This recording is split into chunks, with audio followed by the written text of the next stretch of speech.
आपका स्वागत है TCN क्लासेस के अंदर। आज हम वापस से जो सेकंड पार्ट है, कल जहाँ पे अपन ने छोड़ा था उसके बाद आगे से अपन पढ़ते हैं। कल अपन ने बैक्टीरिया की जो सेल वॉल थी और जो अरेंजमेंट था उसके आधार पर उसका क्लासिफिकेशन पढ़ चुके थे। आज जो हम पढ़ने जा रहे हैं वो क्या है, बैक्टीरिया की जो स्ट्रक्चर होती है उसके बारे में स्टडी करेंगे। बैक्टीरिया की सेल की जो स्ट्रक्चर होती है वो कैसी होती है, जैसे सेल की स्ट्रक्चर होती है वैसे ही किसकी स्ट्रक्चर होती है, यहाँ पे बैक्टीरिया की स्ट्रक्चर होती है। ठीक है, अब इसके अंदर कुछ स्ट्रक्चर पाई जाती है जो अपन देखेंगे वन बाय वन करके। ठीक है, आउटर से इनर की तरफ चलेंगे अपन। पहले जो आउटर लेयर होती है वो किसकी मिलकर बनी होती है बच्चों, लिक्विड लेयर की या सिंस लेयर की। ये लेयर जो होती है वो किसकी तरह वर्क करती है, अपने सेमी परमिएबल मेम्ब्रेन की तरफ। यानी यह मेम्ब्रेन उन सबस्टांस को सेल के अंदर लेके आती है जिनकी सेल के अंदर जरूरत होती है, और उन सबस्टांस को सेल के बाहर लेके जाती है जिनकी सेल के अंदर जरूरत नहीं होती है। ठीक है, उसकी तरह ये लेयर काम करती है। और ये लेयर जो होती है वो किसकी बनी होती है, लिक्विड की। कैसी होती है, लिक्विड की तरह। ठीक है, इसके बाद जो नेक्स्ट लेयर आती है अपनी, ये इसको बोलते हैं अपन कैप्सूल। जो सेकेंड लेयर है अपनी वो कौन सी है, कैप्सूल। कैप्सूल क्या काम करता है आप भी अच्छे तरीके से जानते हो। अगर किसी चीज के ऊपर या किसी भी स्ट्रक्चर के ऊपर कैप्सूल की लेयर पाई जाती है तो वो उसको क्या करता है, प्रोटेक्ट करने का काम करता है। तो वैसे ही जो कैप्सूल होता है तो बैक्टीरिया के सेल के अंदर का जो मटेरियल होता है उसको प्रोटेक्ट करने का काम करता है। ठीक है, इसके बाद आती है अपनी थर्ड लेयर, जिसे हम क्या बोलते हैं, सेल वॉल। सेल वॉल जो होती है, सेल वॉल जो सेल के अंदर जो ऑर्गेनेल्स पाए जाते हैं उनको बाहर निकलने से बचाती है, और साथ में सेल को, जो बैक्टीरिया की सेल होती है उसको स्ट्रक्चर, एक फिक्स शेप प्रोवाइड कराने का काम भी कौन करती है, अपनी सेल वॉल। ठीक है, जैसे ह्यूमन की सेल होती है, जैसे ह्यूमन की सेल वॉल होती है, ह्यूमन की सेल वॉल होती है, वैसे ही बैक्टीरिया के अंदर भी क्या होती है, बैक्टीरियल सेल वॉल। जैसे जैसे काम ह्यूमन सेल वॉल के वैसे ही काम किसके होते हैं, बैक्टीरियल सेल वॉल के। ठीक है, अब जो बैक्टीरियल सेल वॉल होती है वो काम क्या करेगी, इनको मेंटेन करने का काम भी कौन करेगी, अंदर जो सेल के अंदर जो मटेरियल भरा हुआ है ना उसको मेंटेन करने का काम भी कौन सी लेयर करेगी, सेल वॉल। ठीक है, अब इसके बाद अपन बात करते हैं फोर्थ नंबर की जो लेयर होती है उसका। ठीक है, वन बाय वन करके फोर्थ जो लेयर आती है वो आती है अपनी साइटोप्लाज्मिक लेयर या साइटोप्लाज्मिक सेल। ये जो साइटोप्लाज्मिक सेल होती है साइटोप्लाज्म का प्रोडक्शन भी करती है और यह डीएनए रेप्लिकेशन में भी हेल्प करती है। यानी एक सेल से दो सेल जब डिवाइड होती है तब भी सेल वॉल अपना रोल प्ले करती है। ठीक है, ये होता है, अपन ने अभी तक ओनली 4 लेयर पढ़ी है। एक तो पढ़ी है लिक्विड लेयर, दूसरी पढ़ी है अपन ने कैप्सूल, थर्ड पढ़ा है अपन ने सेल वॉल, फोर्थ पे पढ़ा है अपन ने साइटोप्लाज्मिक सेल। ठीक है, अब इसके अंदर अपन बात करते हैं कि जो साइटोप्लाज्मिक सेल होती है इसके अंदर क्या क्या कंटेंट पाए जाते हैं, जो अपन one by one. Nucleus, fifth क्या आता है, न्यूक्लियस। जो न्यूक्लियस जो होता है वो क्या काम करता है, आप थोड़ा सा सोचो। जो नॉर्मल ह्यूमन सेल होती है उसके अंदर भी न्यूक्लियस होता है। जो पूरी सेल के अंदर होने वाली जो एक्टिविटी होती है उसको कंट्रोल करने वाला और कोऑर्डिनेट करने वाला कौन होता है, न्यूक्लियस। और जो इसके अंदर न्यूक्लियस पाया जाता है वो कैसा पाया जाता है, सर्कुलर फॉर्म में। सर्कुलर फॉर्म में बना रखा है अपन ने और यहाँ पे, और इसे जैसे प्रिंसिपल ऑफ द सेल भी कहा जाता है। क्या कहा जाता है इसे, प्रिंसिपल ऑफ द सेल भी कहा जाता है। इसके बाद साइटोप्लाज्मिक ग्रेन्यूल्स, यानी इसके अंदर क्या पाए जाते हैं, साइटोप्लाज्मिक ग्रेन्यूल्स पाए जाते हैं जो क्या काम करते हैं, प्रोटीन का फॉर्मेशन करवाने का काम भी कौन करते हैं, अपने साइटोप्लाज्मिक ग्रेन्यूल्स। राइबोसोम, राइबोसोम किसका फॉर्मेशन करते हैं बच्चों, राइबोसोम जो है वो भी प्रोटीन सिंथेसिस के लिए रेस्पॉन्सिबल होते हैं। इसके बाद 5, 6, 7 ठीक है। अब 8 स्ट्रक्चर है अपना साइटोप्लाज्म। जो साइटोप्लाज्म होता है, इसके साइटोप्लाज्म एक लिक्विड प्रोडक्ट होता है जो सेल वॉल साइटोप्लाज्मिक सेल के अंदर जितने भी ऑर्गेनेल्स प्रेजेंट है उनको डिस्ट्रॉय होने से बचाता है और इन सबको पोषण प्रदान करता है और इनकी मूवमेंट के लिए भी अपना साइटोप्लाज्म जो होता है वो रेस्पॉन्सिबल होता है। ठीक है। इसके बाद आता है अपना 8 वाला पिलाई। जो पिलाई होते हैं वो किसके लिए रेस्पॉन्सिबल होते हैं? मूवमेंट करने के लिए। किसके लिए रेस्पॉन्सिबल होते हैं? मूवमेंट करने के लिए। और ये जो पिलाई होते हैं, पिलाई और फ्लैजिला, दोनों का वर्क क्या है? सेम। जो बैक्टीरिया है उसको एक जगह से दूसरी जगह मूवमेंट करवाने के लिए कौन रेस्पॉन्सिबल होते हैं? अपने फ्लैजिला और पिलाई। और इसके बाद अपना लास्ट प्रोडक्ट बचता है मीसोसोम। मीसोसोम किसके लिए रेस्पॉन्सिबल होता है? इसके अंदर क्या होता है? जेनेटिक मटेरियल होता है जो बैक्टीरिया की लाइफ स्पान का पता करवाने के लिए भी रेस्पॉन्सिबल होता है। ठीक है। ये अपन ने 10 कंटेंट है इसके अंदर बैक्टीरियल सेल के अंदर, जिन्हें अपन 1 बाय 1 करके सारा डीप में पढ़ेंगे। ठीक है। अगर किसी को कोई भी डाउट आता है तो वो कमेंट बॉक्स में जाके कमेंट कर सकता है कि सर यहाँ पे दिक्कत है, और जो भी कमी आपको लगे वो आप हमें कमेंट बॉक्स के द्वारा बता सकते हो। ठीक है। इसके साथ ही हम बैक्टीरिया की जो स्ट्रक्चर है उसको देखा है अपन ने। ठीक है। अब इन जितने भी स्ट्रक्चर है इसके अंदर उनको अपन 1 बाय 1 करके पढ़ेंगे। ठीक है। आप चाहो तो स्क्रीनशॉट ले सकते हो।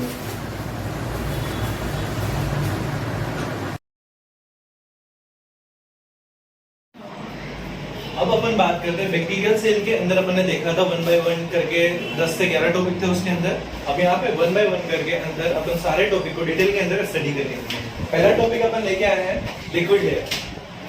लिक्विड लेयर, ठीक है। अब लिक्विड लेयर जो होती है उसका काम क्या है? Work as semi permeable. Semi permeable का मतलब क्या होता है? वही सबस्टेंस जो काम के हैं उनको अंदर लेके आते हैं और जो सबस्टेंस बेकार होते हैं उनको बाहर भेज देती है। ठीक है। इसके बाद सेलेक्टिव रीएब्जॉर्प्शन पावर आ गया ना कोई कि इसके अंदर कौन सी पावर होती है? सेलेक्टिव रीएब्जॉर्प्शन, यानी जो इसको जरूरत है उसको रीएब्जॉर्ब कर लेगी, बाकी को ये बाहर भगा देगी। और ये मेंटेन करती है हाइड्रेशन, यानी जो वाटर का बैलेंस है उसको भी मेंटेन करेगी। किसके अंदर?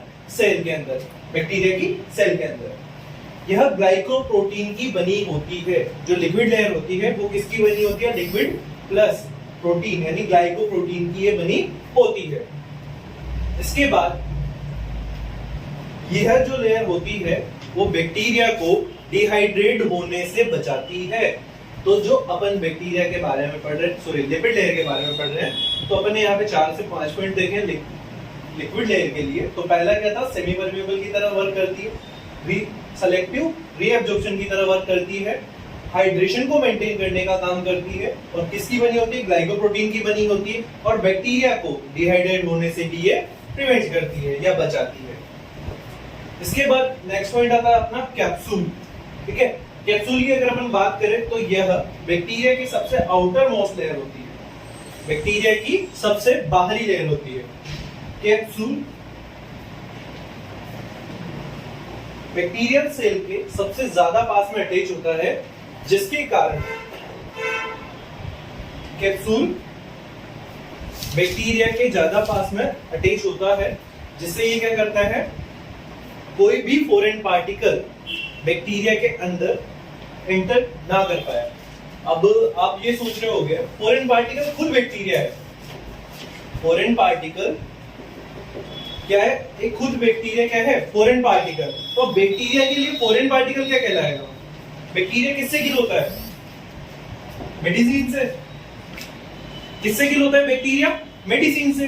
तो जो मेडिसिन होती है वो बैक्टीरिया के लिए क्या होगा? Foreign particle. तो उससे ये प्रिवेंट करता है कि जो कैप्सूल है बैक्टीरिया के अंदर कोई भी फॉरेन पार्टिकल को अंदर नहीं जाने देता है, और ये आपस में क्लोज कांटेक्ट में फ्यूज होता है।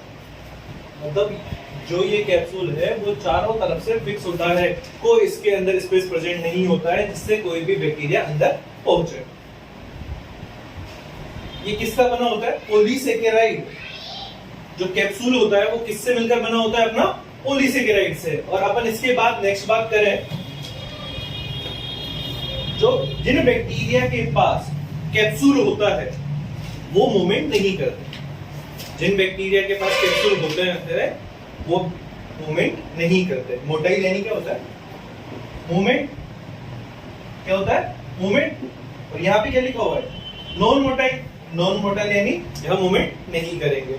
तो अगर कैप्सूल किसी बैक्टीरिया के ऊपर प्रेजेंट है तो मूवमेंट नहीं करेंगे। वैसे आप देख सकते हो इंसान है, अभी इंसान आराम से मूवमेंट कर सकते हैं, जैसे इधर भी जा सकते हैं, उधर भी जा सकते हैं, आगे पीछे चारों तरफ जा सकते हैं। लेकिन अगर आपको किसी कवर के अंदर पैक कर दिया जाए तो क्या आप मूवमेंट कर पाओगे? नहीं कर पाओगे ना। वैसे ही सेम सिचुएशन होती है किसके साथ? बैक्टीरिया के साथ। अगर इसके ऊपर कैप्सूल प्रेजेंट रहेगा तो यह मूवमेंट नहीं कर पाएगा। ठीक है। इसके बाद अपन फंक्शन की भी बात कर लें। क्या फंक्शन होता है कैप्सूल का? एंटीफेगोसाइटिक प्रॉपर्टी।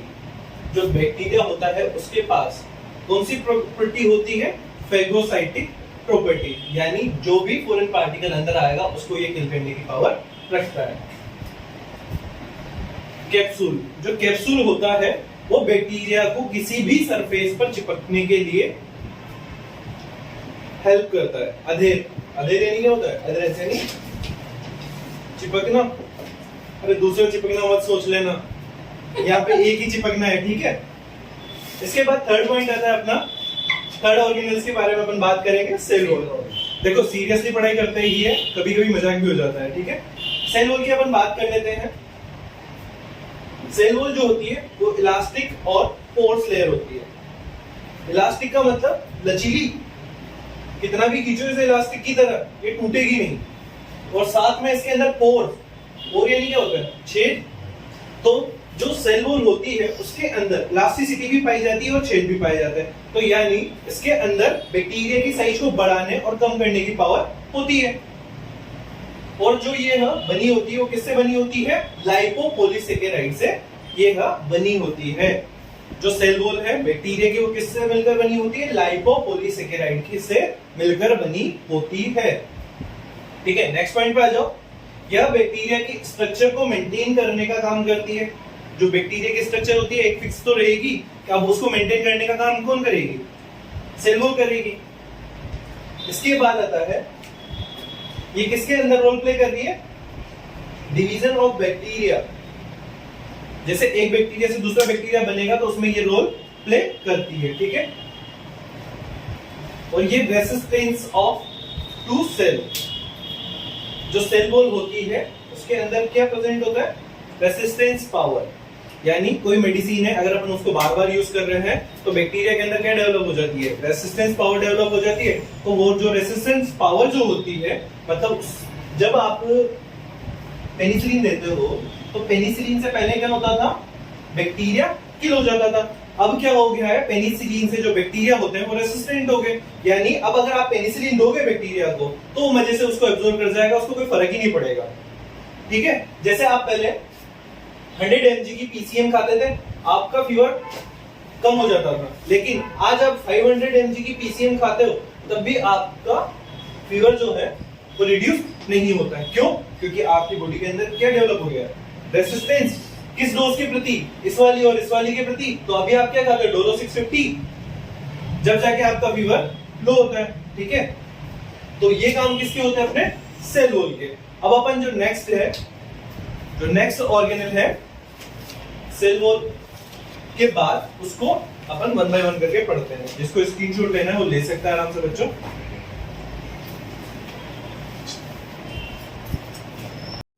अब यहाँ पे अपन साइटोप्लाज्म के अंदर नेक्स्ट न्यूज पढ़ेंगे, उसका नाम है अपना न्यूक्लियस। न्यूक्लियस जो है बैक्टीरिया के अंदर कौन सी फॉर्म में पाया जाता है?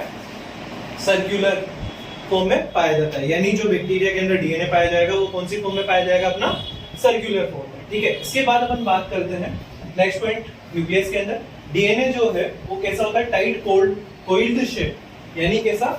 जैसे सांप कुंडली मार के बैठा होता है ना, वैसे ही डीएनए यहाँ पे कुंडली मार के बैठा होता है और साइटोप्लाज्म में यह प्रेजेंट होता है। इसके अंदर nuclear and nucleus membrane absent होती है। जैसे ह्यूमन सेल के अंदर न्यूक्लियर मेम्ब्रेन भी होती है और न्यूक्लियोप्लाज्म भी होता है। लेकिन यहाँ पर जो न्यूक्लियस होता है उसके अंदर न्यूक्लियस और न्यूक्लियर प्लाज्म नहीं होता। ठीक है। इसके बाद आता है अपना नेक्स्ट पॉइंट, पिलाई।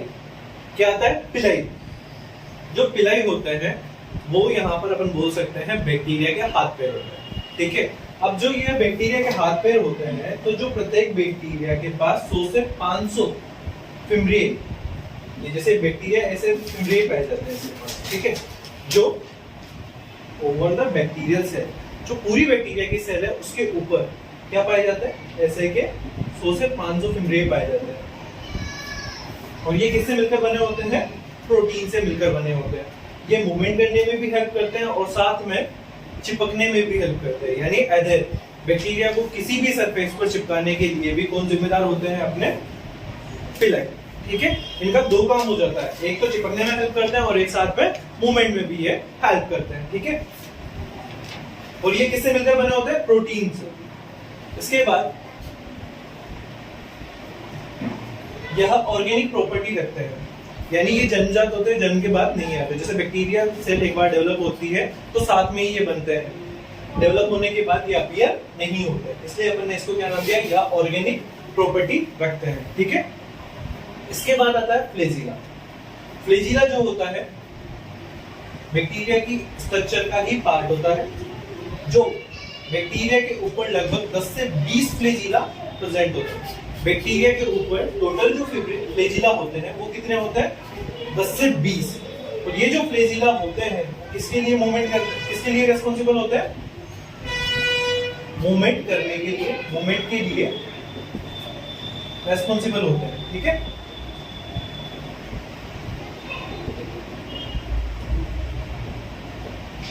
जो फ्लैजिला होते हैं वो मूवमेंट में हेल्प करते हैं ओनली, और जो अपनी पिलाई होती है वो मूवमेंट करने में और साथ में चिपकने में या एडहेर होने में भी हेल्प करती है। और इसके बाद आता है अपना राइबोसोम। राइबोसोम आप अच्छे से जानते हो, राइबोसोम का काम क्या होता है, इसे अपन क्या बोलते हैं, प्रोटीन फैक्ट्री के नाम से भी जाना जाता है। यानी जो राइबोसोम होता है वो किसका फॉर्मेशन करवाता है, प्रोटीन का, और यह प्रोटीन का सिंथेसिस करवाने के लिए भी जिम्मेदार होता है, ठीक है। ये होते हैं अपने कुछ न्यूक्लियस। अब इसके बाद जो रिमेनिंग न्यूक्लियस है, न्यूक्लियस के जो ऑर्गेनेल्स है, सॉरी साइटोप्लाज्म के जो ऑर्गेनेल्स है उनको अपन पढ़ते हैं, ठीक है। इसके बाद बच्चे अपना फोर्थ हेडिंग आता है साइटोप्लाज्मिक मेम्ब्रेन, ठीक है। अब जो साइटोप्लाज्मिक मेम्ब्रेन है उसका क्या काम है, कैसे मिलकर बनी होती है वो देखते हैं, ठीक है। पहला पॉइंट है, यह एक थिन सेमी परमेएबल मेम्ब्रेन होती है जो सेल वॉल के जस्ट नीचे प्रेजेंट होती है। साइटोप्लाज्मिक मेम्ब्रेन जो होती है वो एक सेमी परमेएबल मेम्ब्रेन होती है जो कहां पे प्रेजेंट होती है, सेल वॉल के जस्ट नीचे प्रेजेंट होती है, और यह सबसे इनर मोस्ट लेयर होती है। इसके जस्ट अंदर साइटोप्लाज्मिक जो मेम्ब्रेन होती है, इसके जस्ट अंदर कौन सी सेल, कौन पाया जाता है, अपना साइटोप्लाज्म पाया जाता है, ठीक है। इसलिए अपन ने इसको क्या नाम दिया, इनर मोस्ट लेयर। इसके बाद आता है यह लेयर जो होती है फॉस्फोलिपिड और प्रोटीन की बनी होती है। जो साइटोप्लाज्मिक मेम्ब्रेन होती है किसकी बनी होती है, फॉस्फोलिपिड प्लस प्रोटीन की बनी होती है, ठीक है। ये वाटरप्रूफ लेयर भी होती है। यह बैक्टीरिया में इनफ्लो एंड आउटफ्लो को मेंटेन करती है, यानी बैक्टीरिया में आने वाले पदार्थों को और बैक्टीरिया से बाहर जाने वाले पदार्थों को मेंटेन करने का काम कौन सी लेयर करती है, अपनी फॉस्फोलिपिड सॉरी साइटोप्लाज्मिक मेम्ब्रेन। यह सेल को लिटिल स्ट्रेंथ प्रोवाइड कराती है, यानी जो सेल वॉल होती है वो क्या काम, सॉरी साइटोप्लाज्मिक जो मेम्ब्रेन होती है वो क्या काम करती है, जो बैक्टीरिया होता है उसको स्ट्रेंथ, मजबूती प्रदान करने का काम भी कौन करती है, अपने साइटोप्लाज्मिक मेम्ब्रेन। और यह डीएनए रेप्लिकेशन में भी हेल्प करती है, जो डीएनए का डिवीजन होगा उसमें भी ये हेल्प करती है, ठीक है। अब आता है साइटोप्लाज्मिक मेम्ब्रेन के अंदर जो फ्लूइड भरा होता है उसे क्या नाम देते हैं अपन, साइटोप्लाज्म। अब जो साइटोप्लाज्म है उसका क्या काम है उसको भी अपन देख लेते हैं, ठीक है।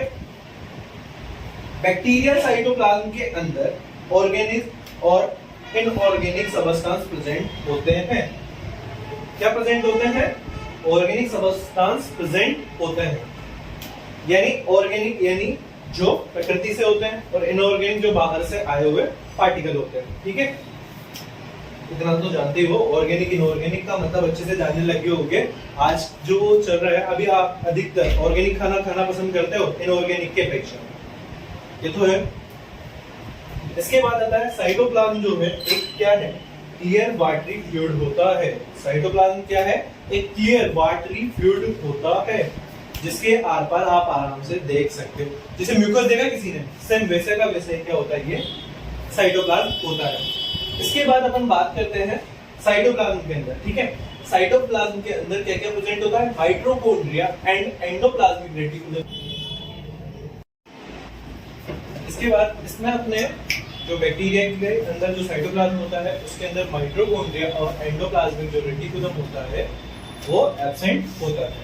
इसके बाद अपन बात करते हैं राइबोसोम की। जो राइबोसोम है वो 70S टाइप के जो राइबोसोम है वो किसके अंदर पाए जाते हैं, अपने बैक्टीरिया के साइटोप्लाज्म के अंदर 70S राइबोसोम पाए जाते हैं। इसके बाद अपन फंक्शन की बात करें कि बैक्टीरिया की जो साइटोप्लाज्म है उसका क्या फंक्शन हो सकता है। पहला फंक्शन या सेल ऑर्गेनेल्स, यानी जो इसके अंदर स्ट्रक्चर पाई जाती है छोटी वाली, उसको प्रोटेक्ट करने का काम कौन करता है, साइटोप्लाज्म। इसके बाद सेकंड पॉइंट आता है यह सेल ऑर्गेनेल्स, जो इसके अंदर ऑर्गेनेल्स है उसको एक जगह से दूसरी जगह मूवमेंट कराने के लिए भी रेस्पॉन्सिबल होता है, ठीक है। थर्ड पॉइंट क्या है इसका फंक्शन, यह शॉक एब्जॉर्बर की तरह भी वर्क करता है, यानी बैक्टीरियल सेल वॉल पे अगर बाहर से कोई प्रेशर पड़ता है तो उसको भी एब्जॉर्ब करने का काम कौन करता है, साइटोप्लाज्म करता है। यह सेल ऑर्गेनेल्स को न्यूट्रिशन प्रोवाइड कराने का वर्क भी करता है। तो अपना जो साइटोप्लाज्म है उसका वर्क क्या क्या हो गया, यह ऑर्गेनेल्स को प्रोटेक्ट करने का काम करता है, साथ में मूवमेंट करने में हेल्प करता है, शॉक एब्जॉर्बर की तरह कार्य करता है, और लास्ट वाला क्या है, यह न्यूट्रिएंट प्रोवाइड कराने का काम करता है। किसको न्यूट्रिएंट प्रोवाइड कराएगा, ये सेल ऑर्गेनेल्स को, ठीक है। अपना नेक्स्ट ऑर्गेनेल्स आता है साइटोप्लाज्मिक ग्रेन्यूल्स। उनकी जो शेप होती है वो कैसी होती है, जैसे ये साइटोप्लाज्म बना हुआ है, इसके अंदर जो ग्रेन्यूल्स पाए जाएंगे वो ऐसे पाए, ठीक है। यह स्ट्रक्चर एरिया को बढ़ाने का काम करता है। जो बैक्टीरिया की स्ट्रक्चर होती है उसको ब्रॉड करने का काम, जैसे कि ये स्ट्रक्चर है उसको ब्रॉड करने का काम कौन करेगा, साइटोप्लाज्मिक ग्रेन्यूल्स, ठीक है। यह साइटोप्लाज्मिक ग्रेन्यूल्स के रूप में बनाने का काम करते हैं। यह जो साइटोप्लाज्मिक ग्रेन्यूल्स होते हैं वो किसका फॉर्मेशन करवाते हैं, ये जो ग्रेन्यूल्स है वो किसका फॉर्मेशन कराएंगे, साइटोप्लाज्म का। किसका फॉर्मेशन करवा देंगे, साइटोप्लाज्म का। और जो ये साइटोप्लाज्मिक ग्रेन्यूल्स होते हैं वो किस फॉर्म में पाए जाते हैं, एयर बबल्स के रूप में पाए जाते हैं। तो अपने साइटोप्लाज्म के बारे में कितनी बातें सीखी यहाँ पे आज, 3 बातें। यह स्ट्रक्चर एरिया को बढ़ाता है, किसकी स्ट्रक्चर एरिया, बैक्टीरिया की जो सेल है उसके स्ट्रक्चर एरिया को बढ़ाता है, और यह साथ में साइटोप्लाज्म को ग्रेन्यूल्स के रूप में बनाने का काम करते हैं। जो साइटोप्लाज्मिक ग्रेन्यूल्स होते हैं वो किसको फॉर्मेशन करेंगे, साइटोप्लाज्म का। और जो थर्ड पार्ट है वो क्या है, यह एयर बबल के रूप में साइटोप्लाज्म के अंदर पाए जाते हैं। इसके बाद अपना नेक्स्ट टॉपिक आता है और लास्ट ऑर्गेनेल्स आता है मीसोसोम। जो मीसोसोम होता है वो एक बैक्टीरियल सेल का ग्रेन्यूल्स होता है। मीसोसोम जो होता है वो क्या होता है, एक बैक्टीरियल सेल का ग्रेन्यूल्स होता है। जो मीसोसोम होते हैं वो किसके लिए जिम्मेदार होते हैं, सेल डिवीजन के लिए जिम्मेदार होते हैं। यानी जो मीसोसोम है वो सेल डिवीजन के लिए सबसे जिम्मेदार ऑर्गेनेल्स होता है। इसके बारे में अपन अगर आपको समझ में आना तो स्क्रीनशॉट ले लेना, ठीक है। अब इसके बाद अपन इसके बैक्टीरिया के बारे में एक नोट डाल के भी लिखेंगे, जो इसके लिए सबसे इंपॉर्टेंट चीज है। इसी के साथ अपना बैक्टीरिया जो है वो कंप्लीट होता है, लेकिन अपन बैक्टीरिया के अंदर एक छोटा सा हेडिंग डालते हैं, नोट डालते हैं, ठीक है। बैक्टीरिया के पास बैक्टीरिया है वो स्पोर फॉर्मेशन प्रॉपर्टी। जो बैक्टीरिया होता है उसके पास कौन सी प्रॉपर्टी होती है, स्पोर फॉर्मेशन करने की प्रॉपर्टी पाई जाती है। और जो स्पोर होता है, स्पोर के पास पिक्रिक एसिड प्रेजेंट होता है। कौन सा एसिड प्रेजेंट होता है, पिक्रिक एसिड प्रेजेंट होता है, जो बैक्टीरिया की सेल वॉल को स्ट्रॉन्ग बनाता है। क्या करता है, स्ट्रॉन्ग बनाता है। और ये जो स्पोर बनाने की कैपेसिटी होती है वो ओनली किसके पास होती है, बैक्टीरिया के पास। बैक्टीरिया के अलावा किसी के पास भी स्पोर बनाने की प्रॉपर्टी नहीं होती है। स्पोर बैक्टीरिया को लंबे टाइम तक सरवाइव करवाने में हेल्प करता है, सरवाइव करवाने में हेल्प करता है। ठीक है, जो बैक्टीरिया के सेल वॉल जो स्पोर होता है वो बैक्टीरिया को लंबे समय तक क्या करवाता है, सर्वाइव कराने में हेल्प करता है। और जो स्पोर होता है, spore decrease metabolic activity of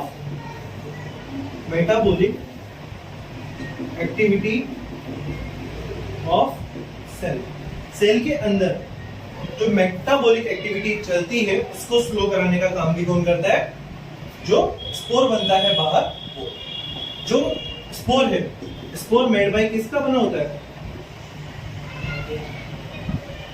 spore जो होता है वो कैल्शियम कार्बोनेट से मिलकर बना होता है। जो कैल्शियम कार्बोनेट क्या काम करता है, जो स्पोर होता है, जो यानी बैक्टीरिया के बाहर जो कवर बनाता है उसको क्या करता है, ये स्ट्रॉन्ग बनाने का काम करता है। ठीक है, जिससे बैक्टीरिया जो है वो कैसा हो जाएगा, हार्ड हो जाएगा, जिससे वो लंबे टाइम तक सर्वाइव कर जाएगा। ठीक है, इसी के साथ जो है आज अपना बैक्टीरिया कंप्लीट होता है। अपनी जो नेक्स्ट क्लास है वो किसके ऊपर आएगी, वायरस के ऊपर। ठीक है, आज के टॉपिक में अगर आपको कोई भी डाउट हो तो कमेंट बॉक्स में जाके कमेंट करके बता सकते हो। Thanks all.